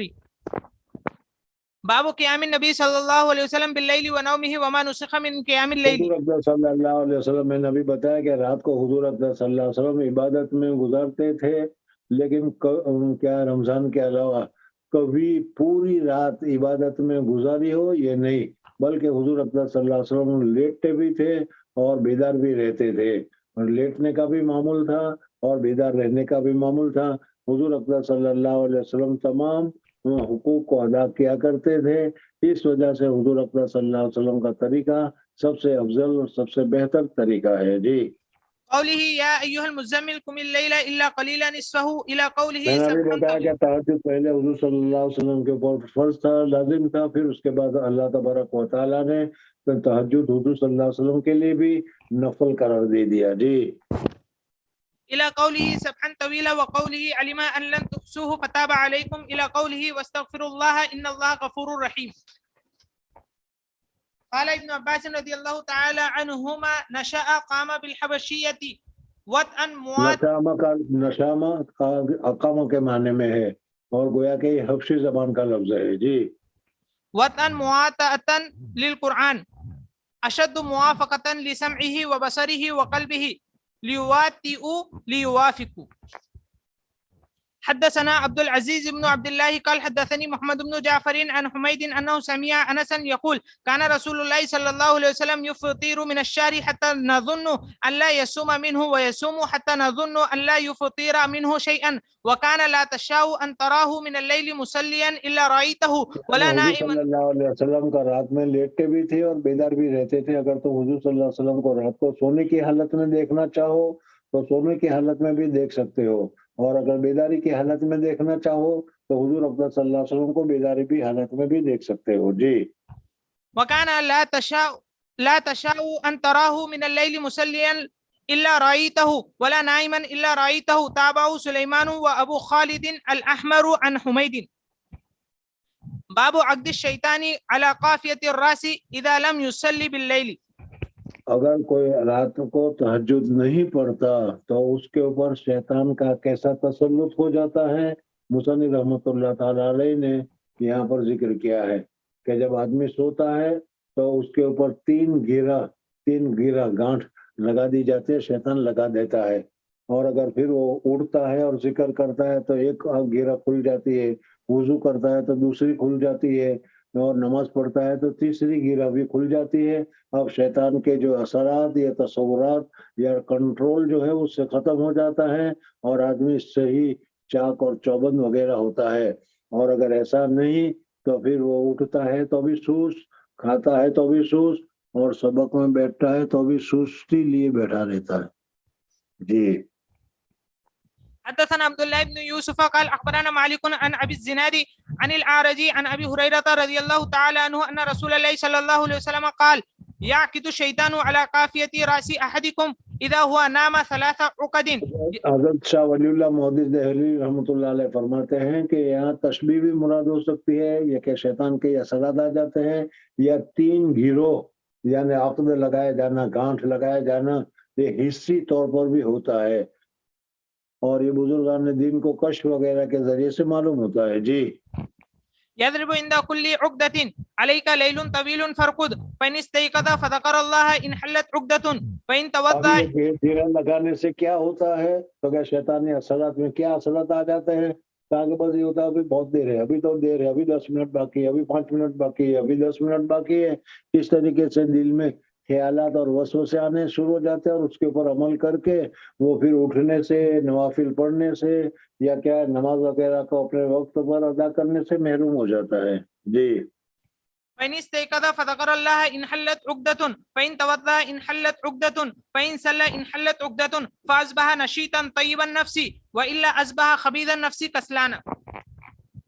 حدثنا معمل بن هشام قال حدثنا إسماعيل بن علية قال حدثنا عوف قال حدثنا أبو رجاء قال حدثنا سمرة بن جندب رضي الله تعالى عنه عن النبي صلى الله عليه وسلم في الرؤيا قال أما الذي يثلغ رأسه بالحجر فإنه يأخذ القرآن فيرفضه. حضور اقدس صلی اللہ علیہ وسلم کو معراج میں تشریف لے گئے تو جنت جہنم کی تھی سیر کرائی گئی, اور اس کے علاوہ بعض مرتبہ خواب میں بھی حضور اقدس صلی اللہ علیہ وسلم کو جنت جہنم کی سیر کرائی گئی. اس میں ایک جگہ پر دیکھا تھا کہ ایک آدمی ہے, اس کے ہاتھ میں بڑا پتھر ہے, اور وہ بہت بڑا پتھر اس آدمی کے سر پر دے مارتا ہے, جس کی وجہ سے اس کا سر کچمبر ہو جاتا ہے. پتھر لڑک کر چلا جاتا ہے, پھر وہ پتھر لینے جاتا ہے, پتھر لے کر آتا ہے تو پھر اس کا سر صحیح سالم ہو جاتا ہے, پھر اس کو پتھر مارا جاتا ہے. تو حضور صلی اللہ علیہ وسلم نے پوچھا کہ بھئی یہ کون ہے, یہ کیوں اس کو مارا جا رہا ہے؟ تو کہا کہ اللہ تبارک و تعالیٰ نے ان کو اپنی کتاب کا علم دیا, حافظ القرآن بنایا, حافظ السورت بنایا, اور یہ کیا ہے غفلت میں پڑا سوتا رہا اور عبادت نہیں کرتا رہا, اللہ کے حق کا ادا نہیں کیا, تہجد نہیں پڑھی, نفل نہیں پڑھی, قرآن نہیں پڑھا, تو اس کا یہ عذاب اور اس کی یہ سزا اس کو دی جا رہی ہے. جی. فيرفضه وينام عن الصلاة المكتوبة. باب إذا نام ولم يصلي بال الشيطان في أذنه. اس کے کان میں پیشاب کر دیتا ہے شیطان. یہ پیشاب کرنا حقیقت کے اوپر بھی محمول ہے, مجاز کے اوپر بھی محمول ہے. مجاز کے اوپر محمول ہونے کا مطلب یہ ہے کہ اس کو آواز وغیرہ اور کیا ہے اہتمام اور کیا احساس وغیرہ باقی نہیں رہتا کہ صبح شادی کب ہوئی یا وقت ہوا یا نہیں ہوا, سمجھ میں. اس وجہ سے کہ کان کا جو پردہ ہے اس پردے پر جب یہ امواج